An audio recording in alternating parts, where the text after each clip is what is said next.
You honestly have nothing to lose by setting your sights on what you want to go for. I really think that COVID and working online really prepared us for this new way of working that truly does not limit anything that you want to do. So, as far as your mind can envision is as far as you can go. If it's your niche or your skill set or your area of expertise, then go for it. Reach out to people who you think can support that extension of your service or your product and go for it.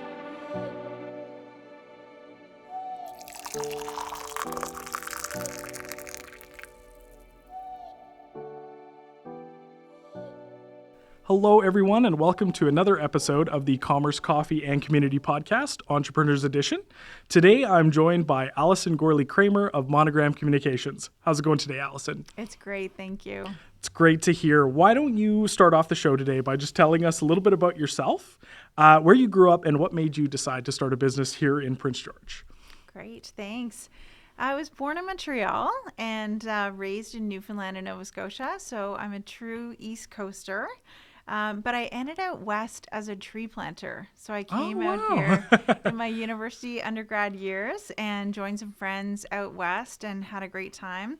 Had family out here, and then I did my post-grad education at UVic and Royal Roads. Nice. So that really convinced me that the West was a great place for me to stay, and I fell in love and started a family here. So that's what really helped me settle in Prince George.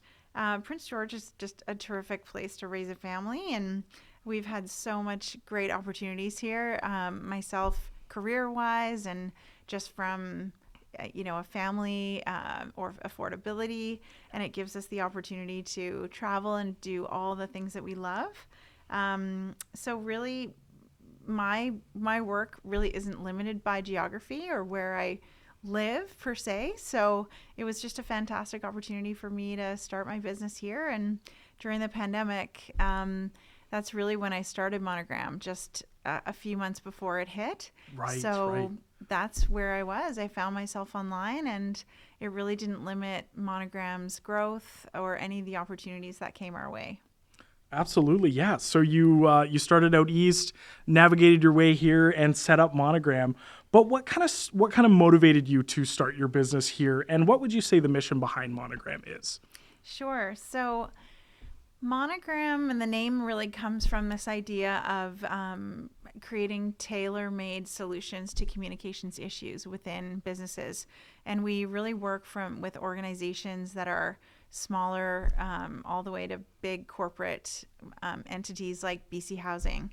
And so really the mission is to listen, hear, be curious, and strategically come up with ideas and ways that we can solve problems and support people, whether that's through an internal communications lens, externally.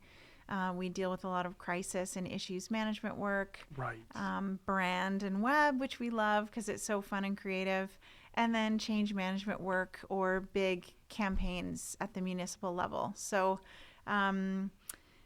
what motivated me to start Monogram was really this idea that anything was possible wherever I was. And I know that sounds like really big picture thinking, but I actually remember finding myself in a situation where I was attending a conference, and I distinctly remember seeing people in public relations and corporate comms coming into these conferences in the north and being brought in from Calgary or Vancouver. And I really felt a sense of maybe even indignance that we have incredible communications professionals here in the north. And, I really felt like industry and large companies working here should really be working with people who have the relationships, Right. know the region, Yeah. have government relations, media relations, Indigenous relations experience in the north. And I guess it really helped me build that confidence, knowing that we have those people here, and it was one of the reasons why I felt that we could do well here in the north and in BC and even across Canada. Absolutely. That's wonderful. And it's so true that communications being, when you're engaging with communications professionals, it's so important to get them where they live, right? Like where the communication strategy is going.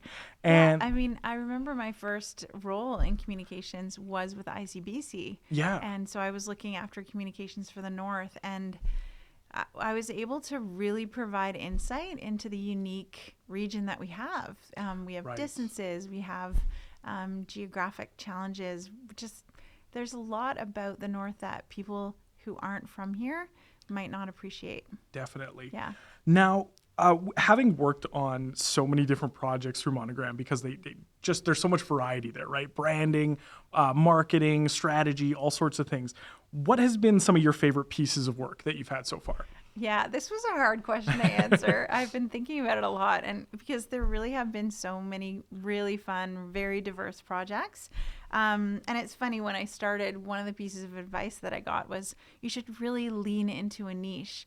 But I felt really confident that my goodness, almost 17, 18 years of experience in comms, right from the ground level all the way to the executive level, that we didn't want to limit where we could go. There's many different areas of communications. Yeah. And we really felt like we had expertise in a lot of them. So, I would say during COVID, supporting the Canadian Red Cross in a lot of their internal comms, that was really exciting. We had huge success launching a company-wide intranet with BC Housing, so that was really cool. We've learned so much from our Indigenous clients, so I feel really honored there to have had the opportunity to work with so many of those in the work that we've done. And we always love a great rebrand or a website launch because we're all really creative people, so it's really fun to see all of those exciting ideas come through for a new business. It's very cool that you have like something different to work on every day, right? Like it's true. Something new. Good variety. So much variety. Yeah, it's really, really fun. That's awesome. So we've been showing some foodie love to Prince George this season. Great. And I have to ask you, what is your favorite place here in town to grab a bite to eat? Oh my gosh, there's so many great places here. Yes. I feel like if you're new to town, you maybe need a little tour guide to take you on a food tour. And this one was a hard one. I landed on Nancy O's. Oh, okay. I love Nancy O's. It's great for lunch. Amazing brunch. Never had that. I've oh, never tried really? it. Oh my gosh, get there. And their steak frite is like my favorite. Nice. Yeah, I always have that on my birthday. You heard it here. Check out Nancy O's as soon as you can. Now, we're going to get a bit into the entrepreneurial journey here, Alyson. And I want you to take us back to the very start of your journey as an entrepreneur. What were some of the first steps that you took in building Monogram and preparing the idea and concept for it? Sure. This might be a less exciting answer than you might have expected, but honestly, it was very simple. I knew that I had really great experience, and I knew that could be the basis of a great company and a great communications, a great. We can roll it. Yeah, nope, okay. That's totally okay. Roll it back. Okay. Roll it right back. All right, Alyson. So we're going to get into the entrepreneurial journey here. I would like you to take us back to the very start of Monogram Communications. And what were some of the first steps you took in that process to get started and get the business concept going?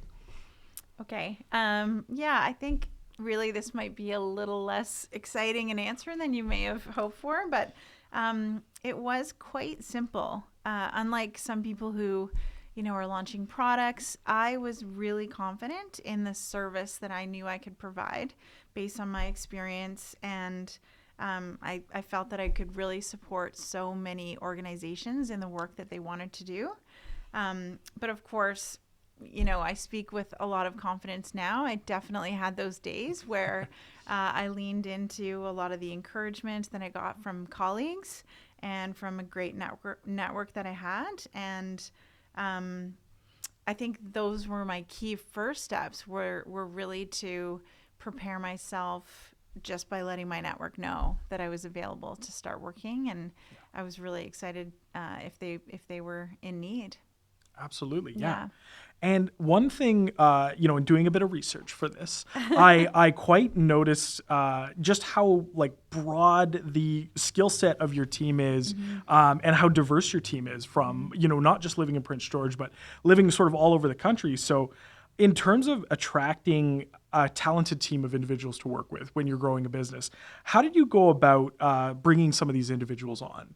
Yeah, that's a great question. And we are so fortunate to have team members from Toronto all the way west, Vancouver, Calgary, Edmonton, Red Deer, you name it, all throughout BC. And I think for me, I'm really attracted to people whose work I admire. And again, I've just had such great experience working with so many cool people over my years that I always stay in touch with them. I look out for people who I know are really stars, and I have no problem reaching out to them, seeing how they're doing, seeing whether they're interested in working together. And then I also lean on a lot of recommendations because I know that like people attract like attracts like, and yeah, I think that that's really where all of these incredible people have come from, and their experience really matches the diversity of the work that we have. Right. So the team has been built very strategically. Yeah. And then we have seniors on the team who also support a junior team, which works really, really well for our company because then the juniors are going to grow in their career and experiences as Right. well. Yeah. Very cool. That's Yeah. such a wonderful pairing to have that Yeah. sort of senior mentorship as well. It's really important. Yeah. Very cool. So behind every entrepreneur, it seems there's a driving force, whether that's family or a mentor. So I gotta ask, who's been your biggest influence throughout your whole journey so far? Well, I nailed it down to, or I limited down to three. Okay, yeah, For we'll take different 3. reasons. Yeah. I have a really great mentor who is one of the top public relations theorists and practitioners and educators in Canada, and he Wow. works out of McMaster University. Okay. Dr. Terry Flynn. So I'm fortunate that he's sort of available to me and to lots of other people in the Canadian Public Relations Society, which is a Right. group that I'm a part of. There's a woman named Katie Dunsmuir, and she owns Talk Shop Media out of Vancouver. Okay. She's phenomenal. I've always admired her, and I did a mentorship program where they asked me who I'd like to work with, and even though she wasn't on the list, I reached out to her, and she decided to work with me. She was such an inspiration to me when I first started. And then a local entrepreneur, Will Cattle. He is just an incredible inspiration because his company has grown globally, and he chooses to live here when he could live anywhere in the world, but he loves Right. it here. He loves the lifestyle, and so I've always been inspired by his limitless potential. That's wonderful. To have such a broad sort of group of people behind you. That's what every good entrepreneur needs, right? It certainly helped. Yeah. So throughout the journey, there's going to be a lot of good moments, a lot of bad moments. I'll get you to take us through the hardest moment you've had so far as an entrepreneur. We'll start with the bad. Okay, let's do that.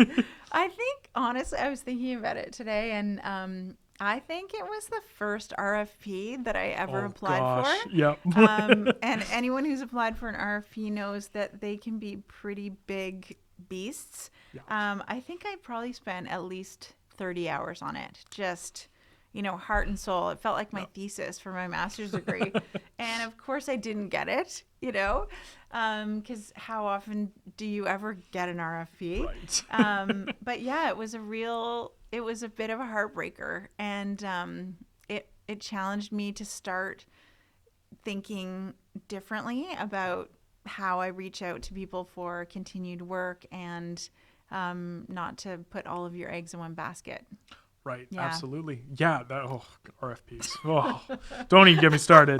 How about some of the good moments? Oh, well, definitely the first time someone reached out to me and asked me, Right. was I available to work on their project? The first big contract that I ever signed, just, I don't know if you could ever surpass that. And then, and really, then after that, it was the first person I was ever able to hire. So, Right. Yeah. to be able to bring someone in full time to Yeah. work on the same incredible projects, share that journey with them, and be able to offer them the security of working. It's I really didn't know if I'd ever do that, so it Yeah. was pretty exciting. Yeah. That's when it, you go from being a sole proprietor to having your own staff. That's such a huge step. Yeah.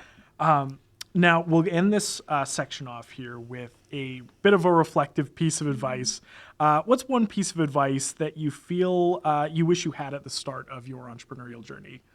Well, it's interesting. I actually sought out a lot of advice at the beginning of my journey.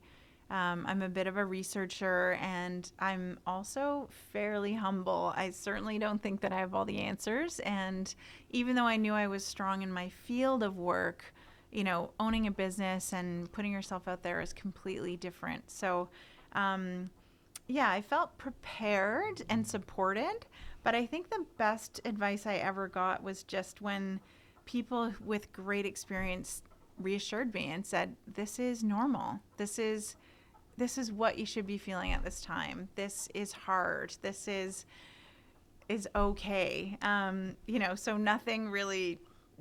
no quotable quotes that I can pull, but things like, "I went through this too," or "You should expect this. It's not abnormal." And those were the things that really helped me just stay the course and keep moving, and also know that I could be really vulnerable with those people and they'd stick around and continue to support me on the journey. That's wonderful. We're going to jump into the advice section of the show here, where we get some insight from yourself on as new entrepreneurs are developing and looking to start their businesses or change into from careers to going into business fully for themselves. It's a real challenge, right? Stepping out of a professional career and starting entrepreneurship is just such an immense thing for a lot of people to do. And as you've done this during your early days, back at the start of your journey, how were some ways that you were able to reassure yourself that this was the right decision? I'm getting out of a career space to go into business for myself. How do you kind of stay the course during that time? Sure. Well, I surrounded myself with an incredible group of people. So, as I mentioned, I reached out to people who I already knew, but then I also sought out a few resources. Like there's an organization called WeBC, there's one called the Forum, and these are specifically for female entrepreneurs. So lots of support there, lots of resources, almost overwhelmingly so. So, Right. it's hard. Sometimes it's hard to balance being in the business and then working outside of the business and trying to support yourself while you're still working, if that makes sense. Oh yeah. But then, and then also I have an incredible husband who really supports the ups and downs of entrepreneurship. I think my kids are pretty understanding, even though I try to balance being a mom and being an entrepreneur. Having friends truly who know that some days I'll be just working all hours of the day and night, and I might miss things. Yeah. Especially those first few years, you have to ensure that the people around you are really supportive. Yeah. And are your cheerleaders. That's huge. And stepping outside of the security of being in an organization and then being on your own, it can be really intimidating, I think. But Definitely. yeah, it's different though when you have the opportunity to when you know that what you're doing is going to benefit and support and help others. I think that for me is the driving force. I love being able to support organizations and seeing the positive benefits we can make. Definitely. So it's kind of all about having a bit of a support system and then knowing that there's resources out there as well to kind Yeah. of help you through those difficult times. Hey? Yeah, there are so many resources, like from financial to, networking events to, Right. yeah, so many different types of advice. So don't be afraid to reach out for those because they will really exponentially help. Yeah, and you can't be an expert in everything. So yeah, get people who are great to help you. Absolutely. Speaking of networking, networking is a really important thing for first-time entrepreneurs, but at the same time, it's also a very challenging endeavor, especially if your business before wasn't super communications heavy, right? You're not having to meet new people, but now you're in a role where meeting new people can be really important. So, do you have any tips for entrepreneurs who are looking to build a base of professional contacts for the first time? Sure. I think my advice first is that you're never not networking. You're always networking, and really think about your most immediate network. You've probably got some incredible people even within your family and your extended family. Right. But every job you've ever had, every volunteer position you've ever done, any barbecues you go to, those are really the places where you can be comfortable knowing those people already. Reach out to them, lean into them, and be curious. Share your story. Make sure you follow up with them. Stay in touch. I'm a big utilizer of LinkedIn all the time, just because honestly, I'm curious to find out what people are up to.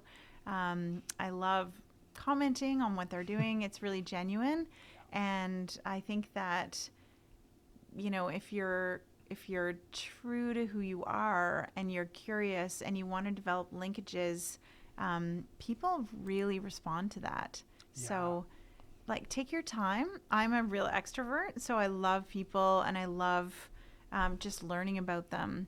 You're not selling yourself if you just take your time and interact with people who you enjoy being around and share with people that you're looking to grow and they'll support you.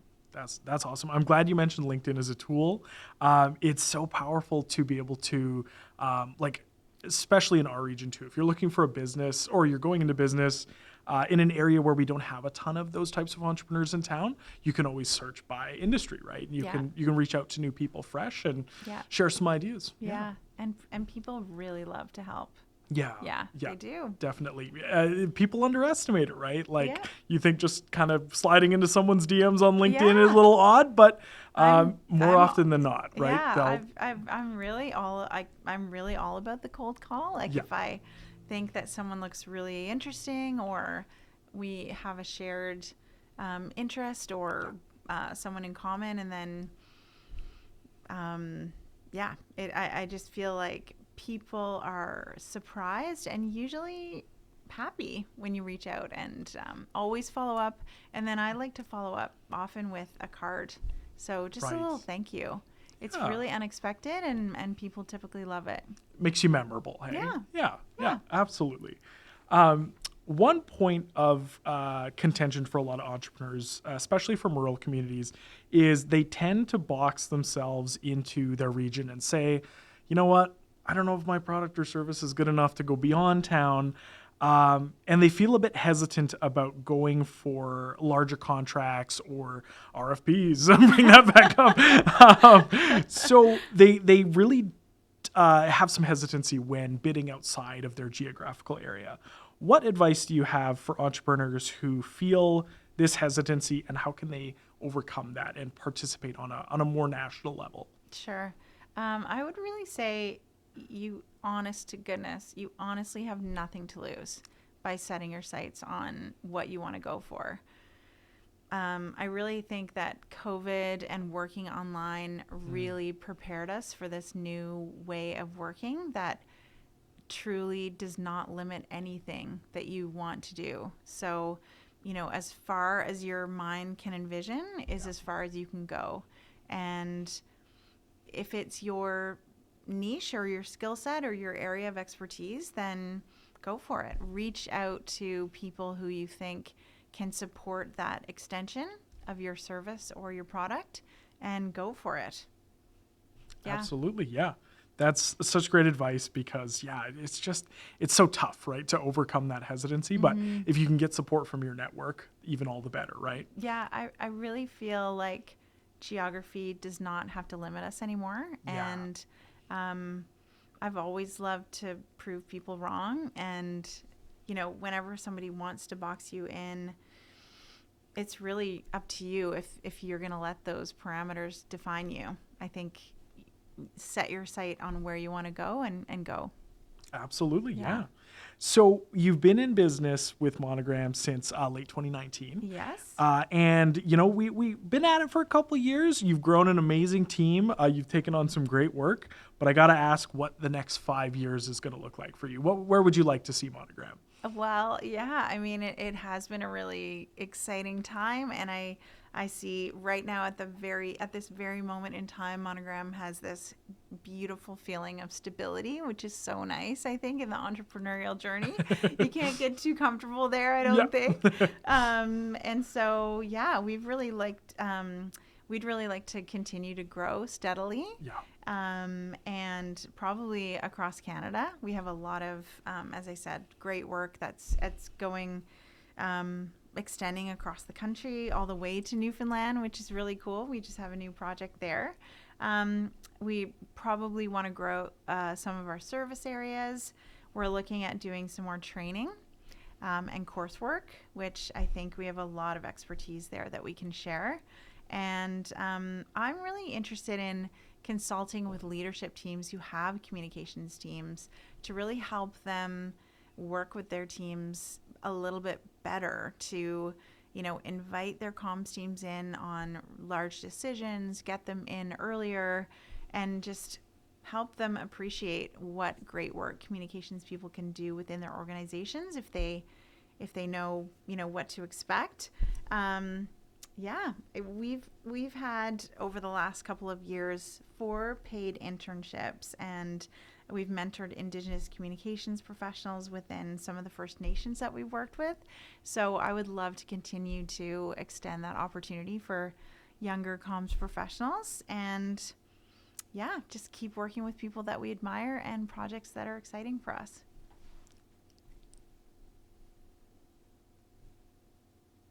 Thank you so much for coming on the show today, Alyson. If I could just get you to close out the show with one last piece of advice for young entrepreneurs looking to start their first business. Okay, I would say my number one piece of wisdom is be bold and begin.